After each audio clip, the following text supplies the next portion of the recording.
Saint-Esprit, faisons ta bonté qu'il ne s'éloigne pas de nous, mais renouvelle et illumine nos cœurs.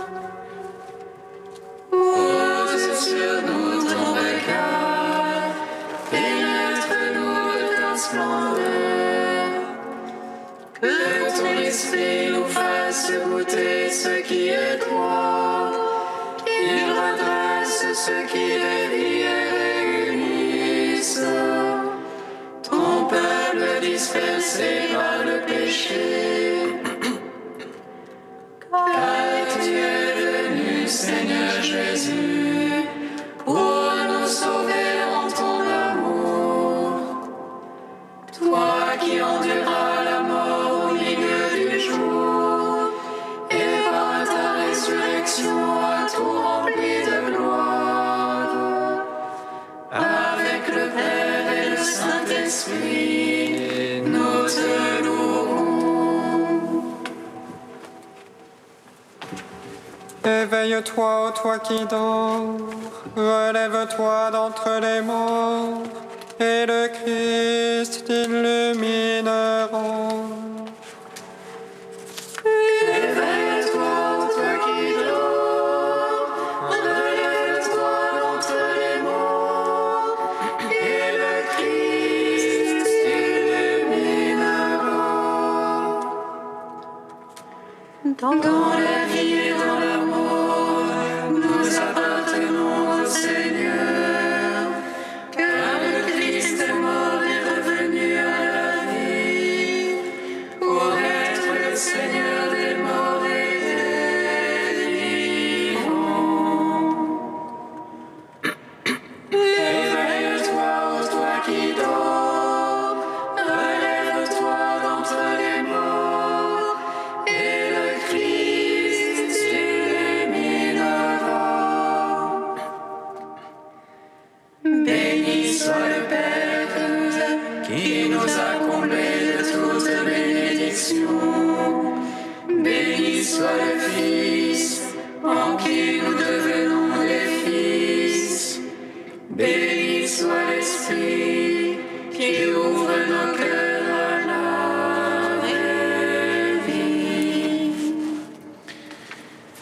Éveille-toi, ô toi qui dors, relève-toi d'entre les morts, et le Christ t'illuminera.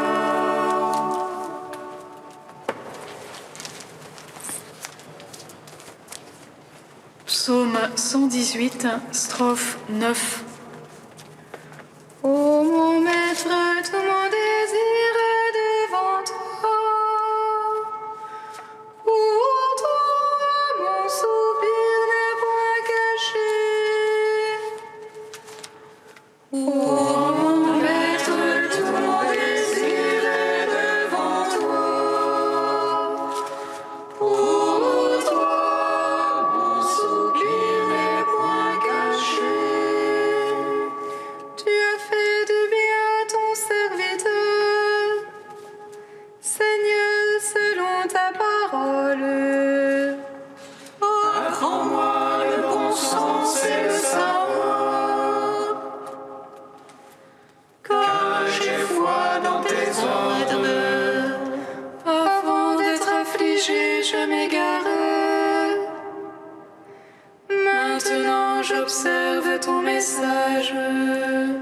Toi, le bon, le bienfaisant, apprends-moi tes volontés. Les superbes m'engluent de mensonges.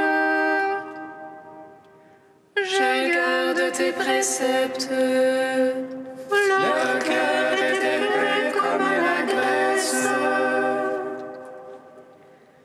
mais ta loi fait mes délices. Un bien pour moi que d'être affligé, afin d'apprendre tes volontés. Un bien pour moi que la loi de ta bouche. Le milieu d'or et d'argent, Gloire au Père, au Fils, au Saint-Esprit, pour les siècles des siècles. Amen. Ô mon Maître, tout mon désir est devant toi. Pour toi, mon soupir n'est point caché. Psaume 12. Jérusalem, Jérusalem,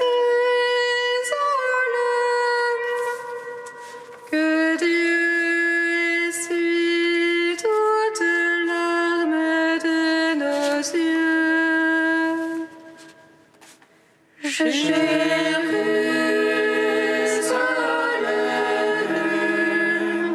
Jérusalem,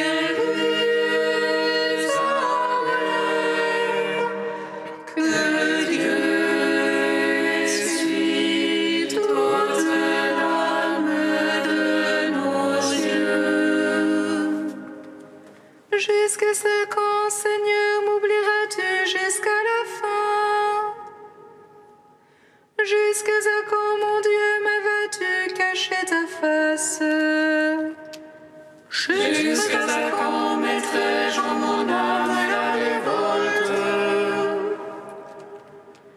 Jusqu'à ce quand mon adversaire aura-t-il le dessus? Oh, mon cœur de chagrin de jour et de nuit. Jusqu'à ce quand, mon Dieu, me vas-tu cacher ta face? Regarde, réponds-moi, Seigneur mon Dieu. Illumine mes yeux, que dans la mort je ne m'endorme. Que l'adversaire ne dise je l'emporte sur lui. Que l'oppresseur n'exulte à me voir chanceler. Pour moi, Seigneur, en ton amour je me confie. Que mon cœur exulte admirant ton salut. Que je chante au Seigneur pour le bien qu'il m'a fait. Que je joue pour le nom du Seigneur le Très-Haut. Gloire au Père, au Fils, au Saint-Esprit, pour les siècles des siècles. Amen. Jérusalem,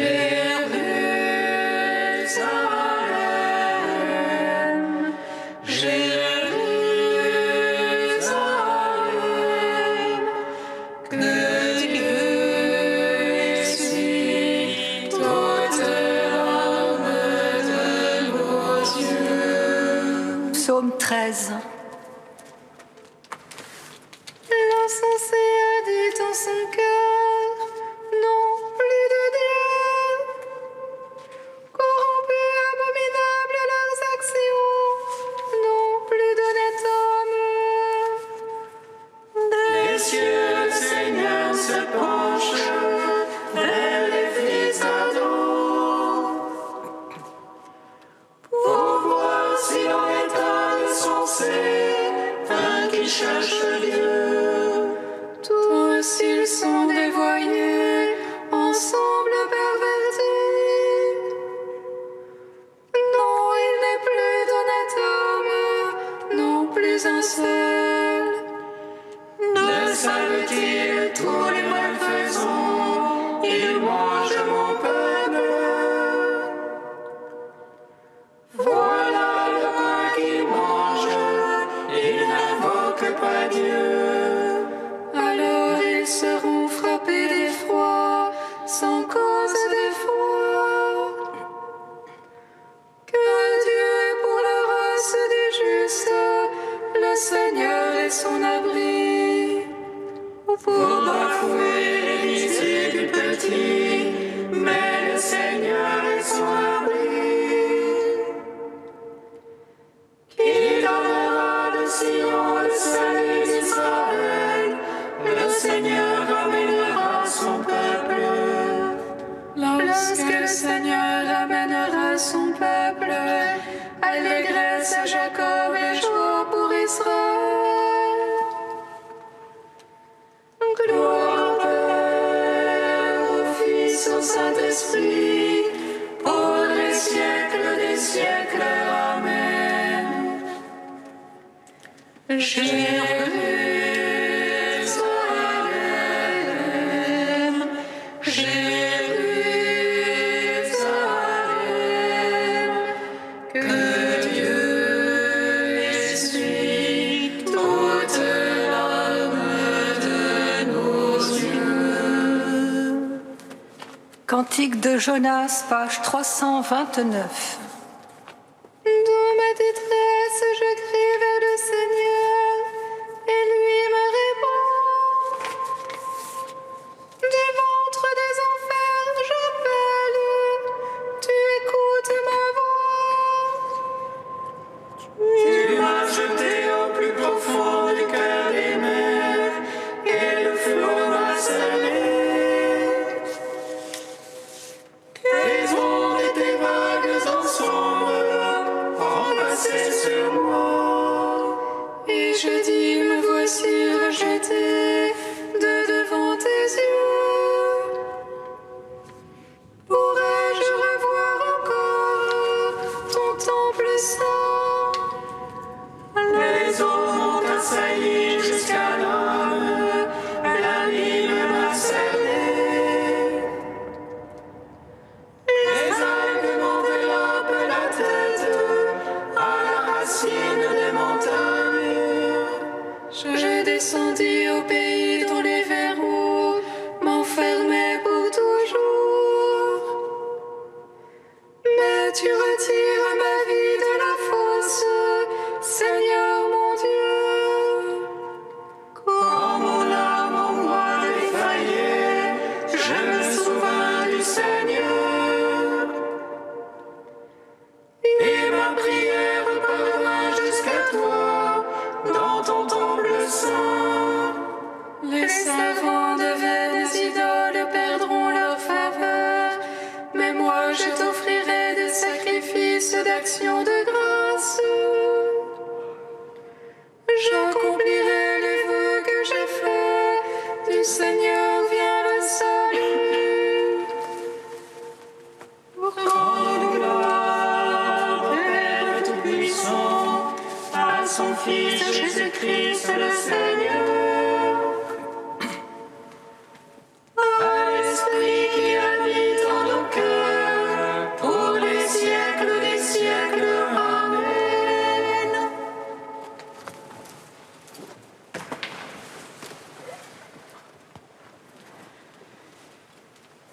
De Raniero Cantalamessa, nous prêchons un Christ crucifié. Que signifie être baptisé dans la mort du Christ? Paul dit: pour ce qui est de sa mort, il est mort au péché, une fois pour toutes. Maintenant, par contre, du fait qu'il vit pour Dieu. Vous de même, considérez-vous comme morts au péché, mais vivant pour Dieu dans le Christ Jésus.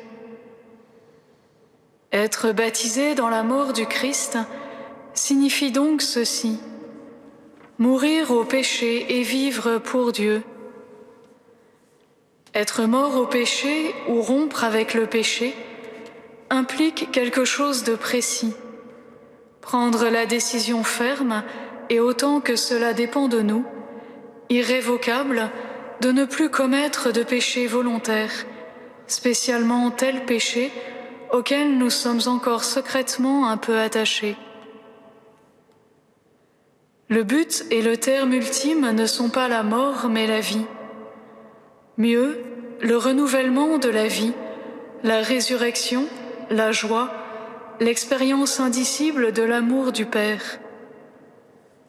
Mais tout cela, c'est la part de Dieu. C'est comme le nouveau vêtement qu'il a préparé pour celui qui remonte des eaux du baptême.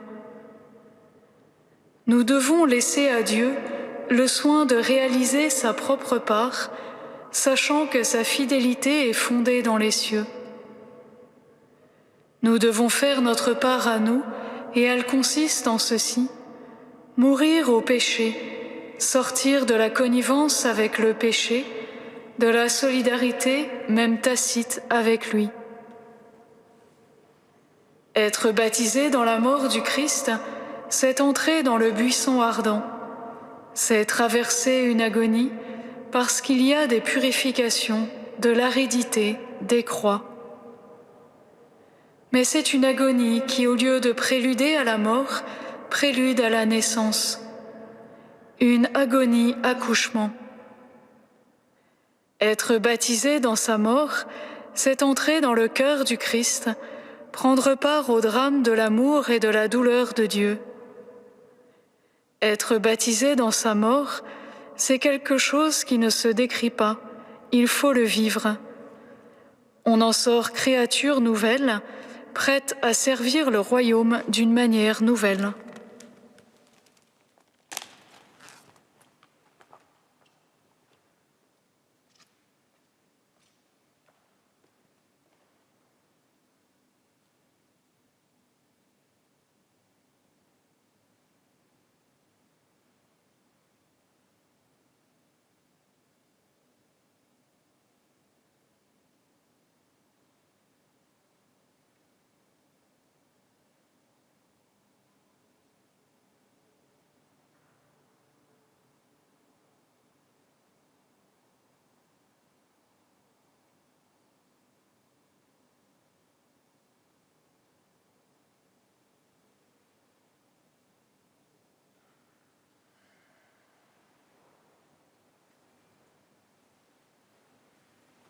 Seigneur, tu es ma louange dans la grande assemblée. Seigneur, tu es ma louange dans la grande assemblée. Béni soit le Dieu de Sidrach, Misach et Abdenago, qui a envoyé son ange à délivrer ses serviteurs. Seigneur, tu es ma louange dans la grande assemblée. Lecture du livre du prophète Daniel. En ces jours-là, le roi Nabuchodonosor parla ainsi. Est-il vrai, Sidrach, Misach et Abdenago, que vous refusez de servir mes dieux et d'adorer la statue d'or que j'ai fait ériger? Êtes-vous prêts maintenant à vous prosterner pour adorer la statue que j'ai faite quand vous entendrez le son du cor, de la flûte, de la cithare, de la harpe, de la lyre, de la cornemuse et de toutes les sortes d'instruments? Si vous n'adorez pas cette statue, vous serez immédiatement jetés dans la fournaise de feu ardent. Et quel est le Dieu qui vous délivrera de ma main? Sidrach, Misach et Abdenago dirent au roi Nabuchodonosor, « Ce n'est pas à nous de te répondre. Si notre Dieu que nous servons peut nous délivrer, il nous délivrera de la fournaise de feu ardent et de ta main, ô roi. Et même s'il ne le fait pas, sois-en bien sûr, ô roi, nous ne servirons pas tes dieux, nous n'adorerons pas la statue d'or que tu as érigée. » Alors Nabuchodonosor fut rempli de fureur contre Sidrach, Misach et Abdenago, et son visage s'altéra. Il ordonna de chauffer la fournaise 7 fois plus qu'à l'ordinaire. Puis il ordonna aux plus vigoureux de ses soldats de ligoter Sidrach, Misach et Abdenago et de les jeter dans la fournaise de feu ardent. Le roi Nabuchodonosor les entendit chanter. Stupéfait, il se leva précipitamment et dit à ses conseillers, « Nous avons bien jeté 3 hommes ligotés au milieu du feu. » Ils répondirent, « Assurément, ô roi. » Il reprit, « Eh bien moi, je vois 4 hommes qui se promènent librement au milieu du feu. Ils sont parfaitement indemnes. et le quatrième ressemble à un être divin. Et Nabuchodonosor s'écria, « Béni soit le Dieu de Sidrac, Misach et Abdenago, qui a envoyé son ange et délivré ses serviteurs. Ils ont mis leur confiance en lui, et ils ont désobéi à l'ordre du roi. Ils ont livré leur corps plutôt que de servir et d'adorer un autre Dieu que leur Dieu. Gloire et louange à toi, ô Dieu vivant. Gloire et louange à toi, ô Dieu vivant. Le 5e mercredi de Carême nous laisse en compagnie du livre de Daniel, écrit dans un temps de détresse tel qu'il n'y en a pas eu depuis qu'il existe une nation, et qui se propose d'entretenir la foi et de ranimer l'espérance de ceux que pourraient troubler et décourager les sévices de la persécution. C'est ainsi qu'au cœur de la déportation et face à la perspective de la mort, là où l'ennemi, arrogant et impie, est victorieux d'une victoire écrasante, Daniel et ses compagnons entrent dans une résistance passive, spirituelle, qui va permettre qu'un chemin s'ouvre dans les cœurs. Êtes-vous prêts maintenant à vous prosterner pour adorer la statue que j'ai faite, dit le roi Nabuchodonosor, figure de l'orgueil et du pouvoir, prenant la place de Dieu, et qui engendre de ce fait violence et tyrannie. Béni soit le Dieu de Sidrac, Misach et Abdenago, qui a envoyé son ange et délivré ses serviteurs. Entendons-nous du même Nabuchodonosor à la fin du passage. Que se passe-t-il donc pour que le cœur du roi se retourne ainsi? Il se passe que les 3 jeunes gens, en même temps qu'ils refusent de se prosterner pour adorer la statue d'or, s'en remettent entièrement au Dieu qu'ils confessent. Ce n'est pas à nous de te répondre. Si notre Dieu que nous servons peut nous délivrer, il nous délivrera. Dieu pourvoira, mon fils, avait dit Abraham à Isaac, qui se demandait où était l'agneau pour l'Holocauste. Les 3 jeunes gens ne savent rien de leur sort. Ils ne savent qu'une seule chose, et qu'un autre prophète, Isaïe, exprime en ces termes « Si vous ne tenez pas à moi, vous ne tiendrez pas », que nos Bibles traduisent plus communément ainsi « Si vous ne croyez pas, vous ne vous maintiendrez pas ». Forts de cette assurance, ils continuent à louer leur Dieu, au son du cor, de la flûte, de la cithare, de la harpe, de la lyre, de la cornemuse et de toutes les sortes d'instruments. La réaction du roi ne se fait pas attendre. Il ordonna aux plus vigoureux de ses soldats de ligoter Sidrac, Misach et Abdenago et de les jeter dans la fournaise de feu ardent. Mais si c'est la folie meurtrière qui l'emporte comme première réaction, elle n'a pas le dernier mot chez Nabuchodonosor, qui se laisse interpeller par l'effet d'un acte de puissance divine totalement gratuit, par ce qui se déroule sous ses yeux. Je vois 4 hommes qui se promènent librement au milieu du feu. Ils sont parfaitement indemnes et le 4e ressemble à un être divin. Chers frères et sœurs, il est des temps, des circonstances où la déréliction semble envahir nos cœurs, où la mort est devant nous sans relâche. Une prise de recul est alors nécessaire. Nous avons besoin de scruter le temps, de l'origine à sa fin, de sonder l'histoire dans toute sa profondeur pour qu'elle fasse sens. Voici le temps favorable au cœur de l'épreuve, et la parole de Dieu nous y aide. C'est alors que le miracle se réalise, non pas tant celui de voir les 3 jeunes gens rester indemnes au milieu de la fournaise ardente, sinon celui d'entendre le roi bénir le Dieu de Sidrac, Misac et Abdenago. Rien n'est impossible à Dieu. La fidélité de Daniel et de ses compagnons a permis qu'un chemin s'ouvre dans un cœur endurci. C'est là que l'actualité nous convoque. Continuer à chanter la miséricorde de Dieu au milieu du feu, pour que, par la grâce de Dieu, des chemins s'ouvrent dans les cœurs angoissés, désorientés, insécurisés. Dans chacun de ces cœurs, de nos cœurs, une réussite est encore possible, qui change la mort en lieu d'engendrement.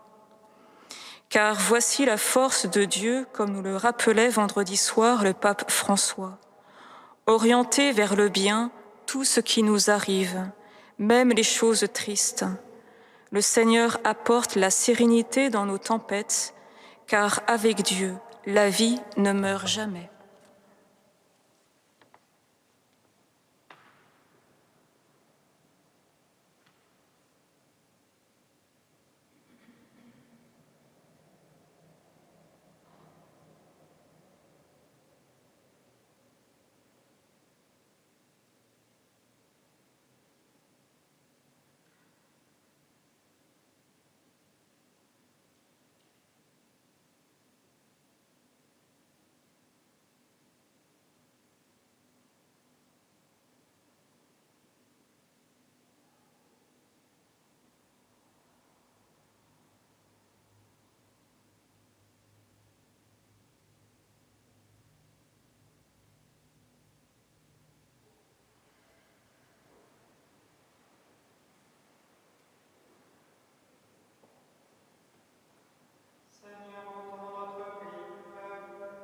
Écoute-nous, exauce-nous. Seigneur, entends notre prière. Écoute-nous, exauce-nous. Seigneur, nous te prions pour les pays particulièrement touchés par l'épidémie. Donne au personnel soignant de pouvoir freiner rapidement la contagion. Seigneur, entends notre prière. Écoute-nous, exauce-nous. Seigneur, nous te prions pour que ce temps de confinement soit l'occasion pour beaucoup de rentrer en eux-mêmes et de se laisser approcher par toi. Seigneur, entends notre prière. Écoute-nous, exauce-nous. Seigneur, nous te prions pour tous ceux qui meurent seuls en ces temps d'épidémie. Aide-les en leurs derniers instants. Seigneur, entends notre prière. Écoute-nous, exauce-nous. Ô Dieu saint, ô Dieu fort, ô Dieu immortel, aie pitié de nous.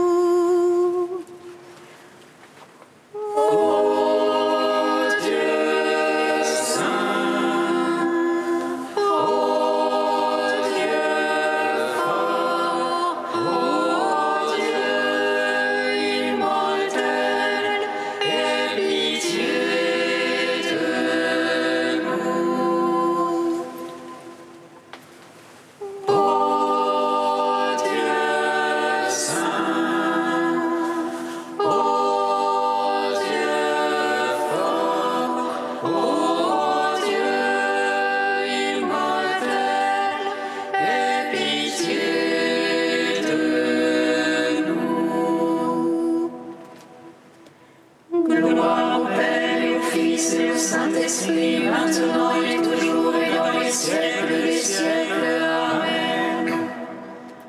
Dieu immortel, aie pitié de nous. Ô Dieu saint, ô Dieu fort, ô Dieu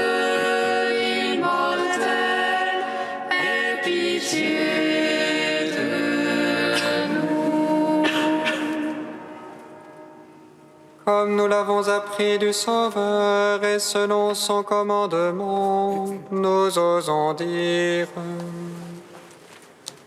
Notre Père qui es aux cieux, que ton nom soit sanctifié, que ton règne vienne, que ta volonté soit faite sur la terre comme au ciel. Donne-nous aujourd'hui notre pain de ce jour. Pardonne-nous nos offenses, comme nous pardonnons aussi à ceux qui nous ont offensés.